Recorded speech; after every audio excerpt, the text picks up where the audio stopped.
Medical കോഴ വിവാദത്തിൽ പണം വാങ്ങിയതായി ആരോപണമുയർന്ന ഇടനിലക്കാരൻ സതീഷ് നായർ ഇതാദ്യമായാണ് വിജിലൻസ് അന്വേഷണത്തോട് സഹകരിക്കാൻ തയ്യാറാകുന്നത്.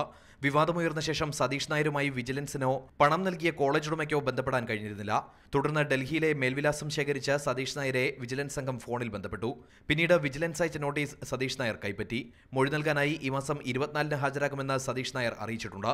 വ്യക്തിപരമായ അസൗകര്യങ്ങൾ കാരണമാണ് കൂടുതൽ സാവകാശം തേടുന്നതെന്നും ഇയാൾ വിജിലൻസിനെ അറിയിച്ചു. BJP അന്വേഷണ കമ്മീഷന്റെ റിപ്പോർട്ട് പ്രകാരം മെഡിക്കൽ കൗൺസിലിന്റെ അംഗീകാരത്തിനായി വർക്കലയിലെ കോളേജ് ഉടമയിൽ നിന്ന് സതീഷ് നായരാണ് കോഴ വാങ്ങിയത്. എന്നാൽ കൺസൾട്ടേഷൻ ഫീസ് എന്ന നിലയ്ക്കാണ് 25 ലക്ഷം രൂപ വാങ്ങി നൽകിയതെന്ന് BJP സഹകരണ സെൽ മുൻ കൺവീനർ RS വിനോദ് വിജിലൻസിന് മുന്നിൽ നിലപാട് മാറ്റിയിരുന്നു. ഈ സാഹചര്യത്തിൽ സതീഷ് നായരുടെ മൊഴി നിർണായകമാണ്. BJP സംസ്ഥാന അധ്യക്ഷൻ കുമ്മനം രാജശേഖരനും അന്വേഷണവുമായി സഹകരിക്കുമെന്ന് വിജിലൻസിനെ അറിയിച്ചു. വ്യാഴാഴ്ച ഹാജരാകാനുള്ള നോട്ടീസ് കുമ്മനം കൈപ്പറ്റിയെങ്കിലും കൂടുതൽ സാവകാശം വേണമെന്ന് ആവശ്യപ്പെട്ടിട്ടുണ്ട്. അതിനിടെ കോളേജ് ഉടമ ഷാജിയുടെ ടാക്സ് കൺസൾട്ടന്റായ വിനോദിന്റെ മൊഴി വിജിലൻസ് ഇന്ന് രേഖപ്പെടുത്തി.